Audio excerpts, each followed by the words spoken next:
خان صاحب کے میسیجز پہ پابندی ہے پورے پاکستان میں، اس کا نام لینے پہ پابندی ہے پورے پاکستان میں، ان کے وکیل سے ان کی ملاقات پہ پابندی ہے، اور یہ میں بتا رہا ہوں نا،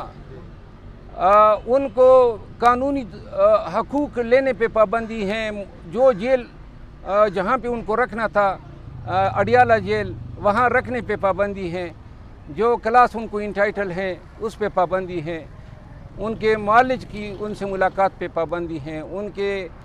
سیاسی جو اقاربین ہیں ان کی ملاقات پہ پابندی ہے۔ غرض آئین پاکستان کے تحت جتنے بنیادی حقوق چیئرمین پی ٹی آئی کو حاصل ہیں یا پاکستان کے شہریوں کو حاصل ہیں، آزادی اظہار رائے، آزادی جائن کرنے کوئی پولیٹیکل پارٹی کے پی ٹی آئی کا ایجنڈا پھرانے پہ، آزادی آربیٹری اریسٹ کے اگینسٹ،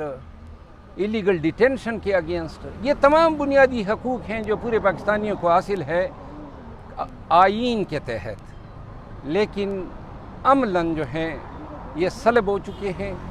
اور یہ سب آپ کے سامنے ہیں۔ 11 دن ہو گئے ہیں چیئرمین پی ٹی آئی کو جیل میں نظر بند ہوئے، آج تک ان کے کسی وکیل کو ملاقات کی اجازت نہیں دی گئی۔ 2 دفعہ عدالت عالیہ اسلام آباد نے احکامات بھی جاری کیے، میں گیا، میرے کولیگز گئے، وجہ اس کی ہماری ملاقات کراتے، کبھی پرچے کرتے ہیں، کبھی اغوا کرنے کی کوشش کرتے ہیں،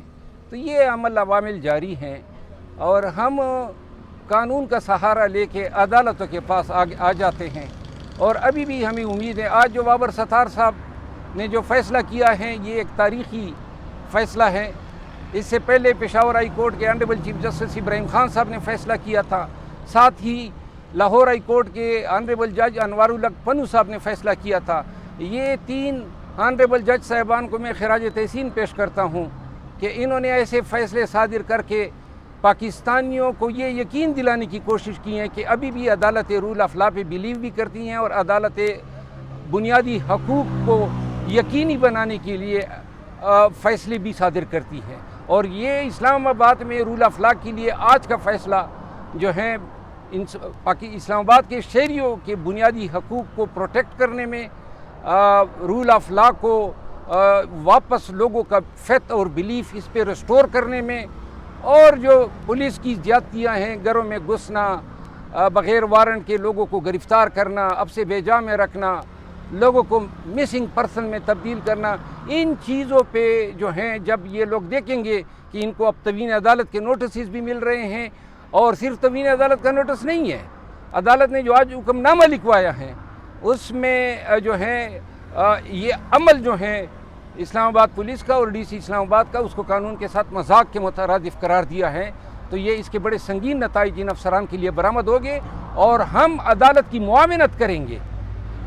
میں بذات خود عدالت کی معاونت کروں گا کہ ان لوگوں کو کیفر کردار تک پہنچائیں جنہوں نے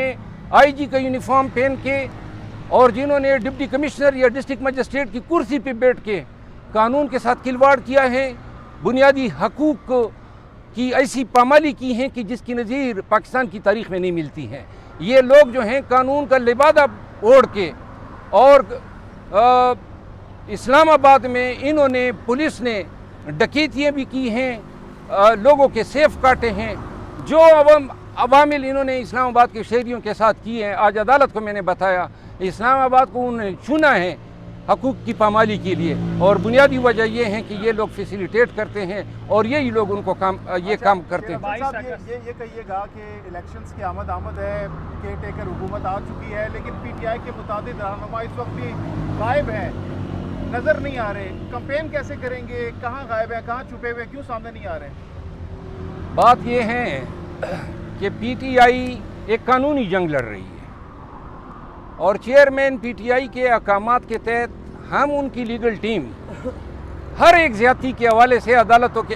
پاس آ کے رجوع کرتے ہیں۔ پاکستان تحریک انصاف کو 14 اگست میں جھنڈے پبلک میں لے جانے کی اجازت نہیں دی، صرف جھنڈے لے کر پھرنے پر سینکڑوں کی تعداد میں پاکستان میں ایف آئی آریں ہوئی ہیں، ابھی بھی ہمارے ورکرز پابند سلاسل ہیں۔ جہاں جس ملک کے شہریوں کو آزادی کے موقع پر اپنی پسند کی پارٹی کا جھنڈا پھرانے کی آزادی نہ ہو، وہاں صحیح معنوں میں آزادی کا جشن منانا ایک مذاق لگتا ہے۔ ہم نے اس ملک میں پاکستان کے عوام نے مل کے قانون کی حکمرانی کے لیے جدوجہد کرنی ہے، اور جس کے لیے عوام نے بھی اور پاکستان تحریک انصاف کے لوگوں نے بھی قربانیاں دینی ہیں۔ چیئرمین پی ٹی آئی پابند سلاسل ہیں، یہ انہی کی خواہش تھی کہ اگر وہ گرفتار ہوتے ہیں تو پاکستان تحریک انصاف کے ورکرز قانون کو ہاتھ میں نہ لیں، باہر نہ نکلیں۔ لیڈرز کو انہوں نے کہا تھا الیکشن آ رہے ہیں، انشاءاللہ جلد ہی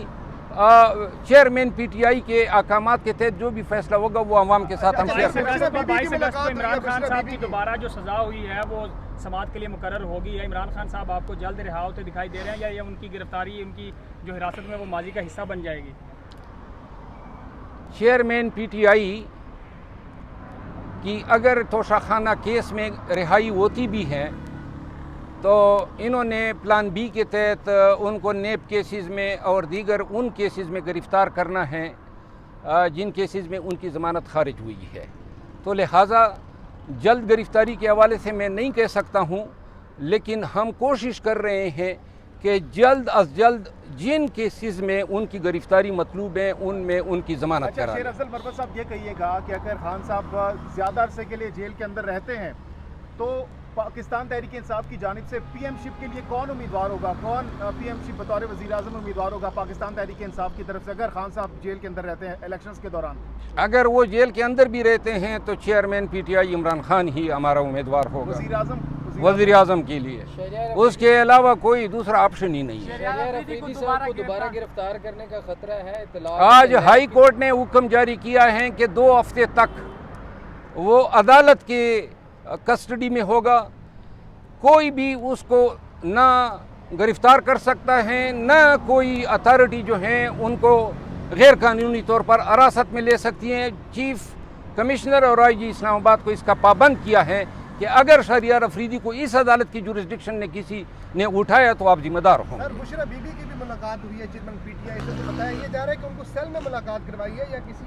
جو سپرنٹینڈنٹ کا کمرہ ہوتا ہے وہاں ملاقات کروائی ہے، باہر آ کے انہوں نے کیا بتایا ہے، خان صاحب کا کیا جذبہ ہے، کیا پیغام دیا ہے؟ ان کے اس ملاقات کے حوالے سے میری بشرا بی بی سے بات نہیں ہوئی ہے تو میں اس کی تصدیق یا تردید نہیں کر سکتا ہوں۔ بہت شکریہ sir, thank you so much. Release Shandana Gulzar کا بھی ہوا۔ خان صاحب کے میسیجز پہ پابندی ہے پورے پاکستان میں، اس کا نام لینے پہ پابندی ہے پورے پاکستان میں، ان کے وکیل سے ان کی ملاقات پہ پابندی ہے، اور یہ میں بتا رہا ہوں نا ان کو قانونی حقوق لینے پہ پابندی ہے۔ جو جیل